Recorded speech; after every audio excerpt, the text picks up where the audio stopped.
The Mendon-Honeoye Falls-Lima Sentinel welcomes you to this edition of the Mayors and Supervisors Weekly Update, brought to you by... Each week, our community makes history. Each week, you make history. And each week, there's only one source to turn to for the first take on history. You know what that is? Subscribe to the Sentinel right now to discover the history being made in your own backyard. The Mendon-Honeoye Falls-Lima Sentinel. More than just your news, it's your history. Hey, welcome everyone to this week's edition of the Mayors and Supervisors Update. I'm Chris Carosa, publisher of the Mendon-Honeoye Falls-Lima Sentinel, and each week we bring you the goings-on in the towns and villages that we cover. We're going to start off this week with Steve Schultz in the town of Henrietta. Steve, what's happening in Henrietta? The big news, or big topic of discussion is the community choice aggregation program that we started. So community choice aggregation is a program done through the state that essentially allows the municipality to negotiate for utility rates, in this case electric, with the buying power of anybody who has never made a choice for an energy supply company. And to give you an idea, that's typically about between 60 and 70% of the people. They just go with whatever default their energy utility gives them. And so the advantage is that we have some buying power, and we can get low cost fixed rate deals, which are great in terms of that what your cost is going to be. Unfortunately, a lot of people said, well, why do we have to opt out if we don't want to do it? Why shouldn't that be the default? Because the way the state law is written, that's not how it works. By default, you opt in. But knowing that a lot of people might not want to change, because often, like right now in the summer, typically the variable rates are cheaper. They go up in the winter. So we're working hard to get the news out there. I've had stuff in this in 3 or 4 newsletters. If you're a Henrietta resident, the summer 2023 newsletter has a lot of information, or you can go to henrietta.org/CCA, and that has a lot of information. I'm currently putting together a frequently asked questions based on all the questions that have been asked. We have a representative at the senior center starting at 11:30 every Wednesday for this month. So including if a senior wants to opt out and doesn't know how to do it, they can just bring one of their electric bills, and the person there can get them opted out. Or if they want to opt in and choose one of the fixed rates, they can. Now, one of the things we've heard a lot of people say, well, I like the idea, but I'm on a really tight budget. Our rate is locked in for 27 months, starting from this September. So if they want to start on the variable rate, they can opt out. And then let's say in 3-4 months, the variable rate goes higher than our fixed rate. They can then change their mind, opt in, and select the conventional energy and save money. Over that 27 months, I suspect it's going to save residents a whole lot of money, because if you look at the general trend of the utilities, they've been going up. The second thing that it also offers is that we were able to negotiate good rates for 100% renewable energy for those people who want to do their part to help reduce greenhouse gases, as well as a 50-50 blend. And I will note that the 50-50 blend can even be greater than 50% renewable, is guaranteed to have 50% in-state renewable, but they can sometimes also get renewable power from out of state. But under New York state law, that's still only considered 50%. So a lot of options. Again, if you go to henrietta.org/CCA, it has a lot of information. And right after this, I'm going to be doing interviews with a couple news channels, because they've picked up on this, that, people are wondering what's going on. So our partners in this who've helped organize it is Jewel, company called Jewel, and the organization, it's us and a number of other municipalities are doing this as well, including the city of Rochester. So they refer to it as Monroe Community Power.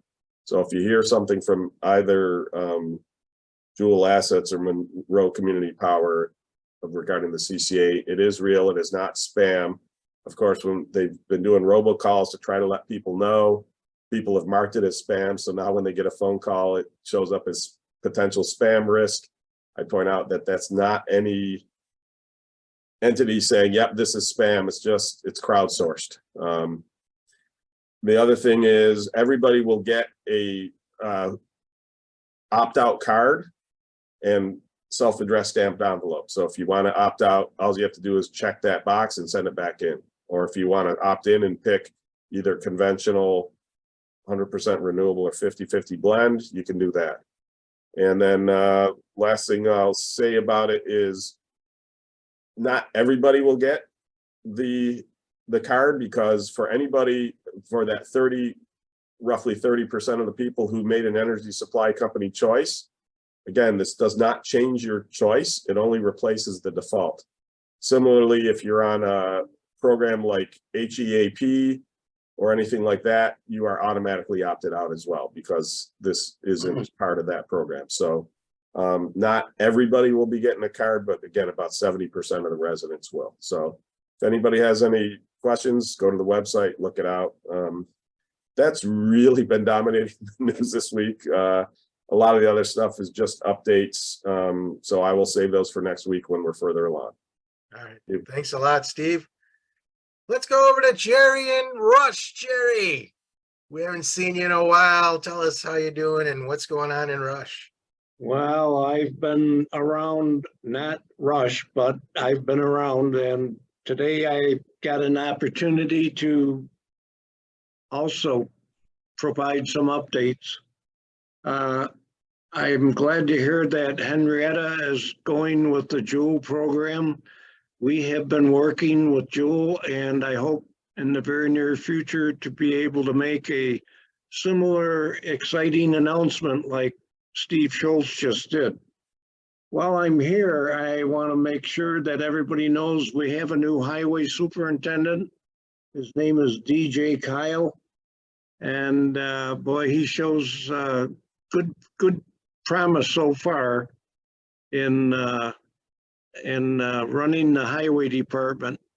And I saw that your coaching list had highway construction projects. We're not doing any in Rush this year, but we're vendoring out to other towns to help with their highway projects.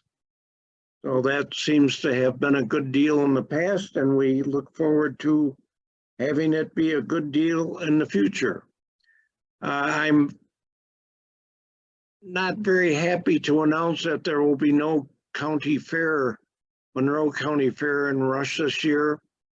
I don't know if there's going to be county fairs in the future, but we have the fairgrounds over on East River Road that will not be used this year, and I hope to continue to work with whoever's in charge of the Monroe County Fair to bring it back into existence next year.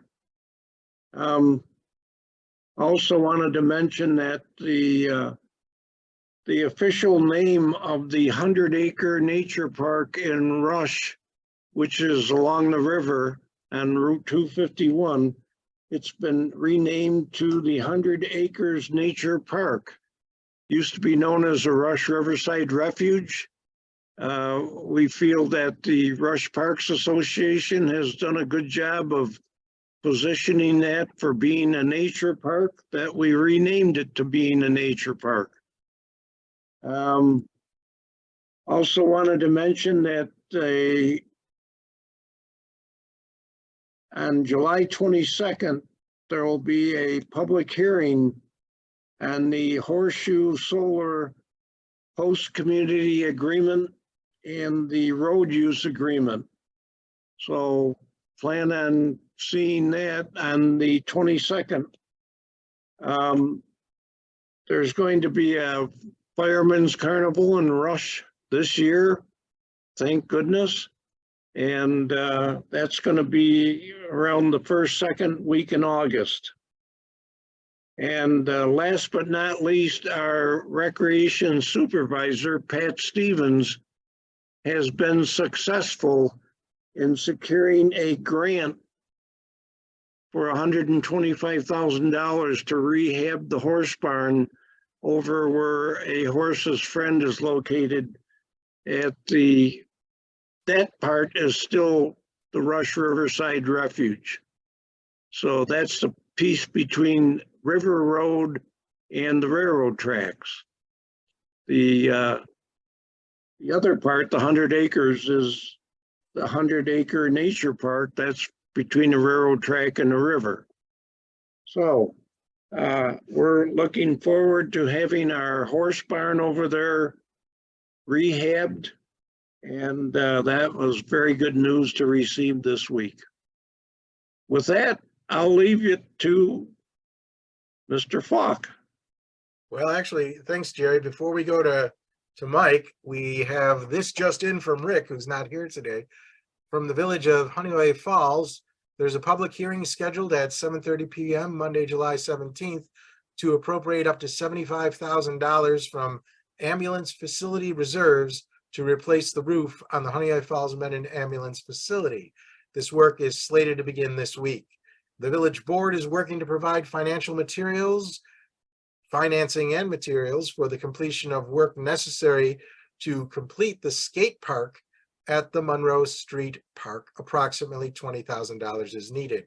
Quite a bit of wind and rain came through the village in specific areas, with some minor damage of limbs down and localized yard flooding. But all in all, we remain in good shape. We appreciate the efforts of our emergency services members for fire and EMS. Your efforts do not go unnoticed. However, volunteerism, or the lack thereof, continues to be a great concern. Getting fire apparatus on the road during times of emergencies is paramount. The Honeoye Falls Board of Trustees has been asked by the line officers and members of the Honeoye Falls Fire Department to supplement the active members of the volunteer ranks with part-time per diem employed firefighters, and also to consider stipend pay for active workers that are continually responding to calls. While there has been a study completed that suggested the Honeoye Falls Fire Department and Mendon Fire District consider a merger, this is a long, slow process, and there is also discussion of looking at a more regional response approach. The village board will work with the fire department members to discuss and fully understand the cost of the proposed enhancement, as it would certainly affect our tax base. However, the importance of having our fire EMS response in time of need is significant. Times are changing, and we are, as a community, need to understand that with these changes, our direction may need to change as well. Regarding Monroe County, the county legislature approved a change to the county purchasing procurement policy to allow for best value purchasing in lieu of specifically low cost purchasing. Often the lowest priced is not the best value, and we want to ensure that our constituents receive the best overall value for the funding being spent. We, the legislature, also adopted the updated 2023 Monroe County Hazard Mitigation Plan. This was a large effort that the majority of our local towns and villages in Monroe County took part in reviewing. This plan reviews and addresses needs of our local communities for concerns of flooding, wind, snowstorms, etc., and aids in pre-planning responses that may utilize multiple responding departments or entities. Another topic of discussion in the Monroe community is the Monroe Community College budget, of which Monroe County significantly funds. Many new projects and department enhancements are in the process as this great institution continues to grow and remain a leader in our local educational institution. And with that, Rick wishes everyone a nice week. Let's go over to Mike and the town of Lima, possibly something in Livingston County. Mike, what's up? Hello, Chris. Thanks for having us again. We are having our Crossroads Festival August 3rd, 6th. The Lima Historical Society, as part of that, is going to be showcasing some presentations here at the Town Hall Auditorium on that Saturday and Sunday, the 5th and the 6th. Come and see what Lima looked like in days of yore and get a good sense of our history. There will be a potato truck out in the street close by for food. We only have a few spots left for the rib cook-off, which is on Sunday the 6th. Up to 20 competitors at this point. More than half have been already spoken for. There's also an opportunity to purchase a judgeship for this competition. Now, you can't often buy a judgeship, but you can in this case. So you can go to limafest.org to sign up either to cook or to be a judge for that competition. Again, we do have 23 bands in Lima over that 4-day period, and all the details are on the website. At the August 1st meeting of the Lima Town Board coming up, we will be considering the partial property tax exemption for the first responders, which Livingston County just passed this past Wednesday. It includes some fairly good things in here about you only have to be a firefighter for 2 years, and there's things in there for lifetime firefighters and all that. The town board was waiting on the county's actual response, and that is now done. So we are set with that. Lastly, we still have the open survey for the Be Well in Lima initiative, part of Be Well in Livingston. We're looking for community input. There is a survey out there. You can, if you have access to Facebook, you can go to Positively Lima and link up with it there. Or you can get a hold of Mayor Skip Tunis, and the mayor will get you linked up with the survey. And that's all I've got, Chris. All right. Thanks, Mike. Jerry, anything else to add? Nothing? All right. Thank you. Thanks, Steve. There's Steve. Steve, did you have anything more to add? I did not. That's it. Okay. Well, thank you all for being here. Thank you all for watching. Remember, if you'd like to see this broadcast, just like our Facebook page or subscribe to our YouTube channel. And every Sunday at 1 o'clock, you will be notified when this is broadcast. Otherwise, read about it in next week's paper. That's all for this week. We'll see you all next week. Bye-bye for now. Take care, everyone.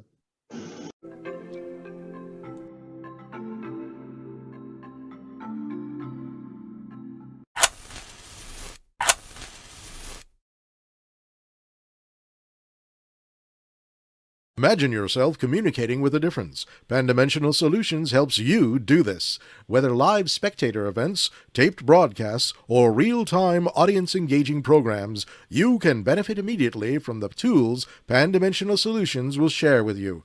Do you want to make a difference? Contact us at pandimensional.com.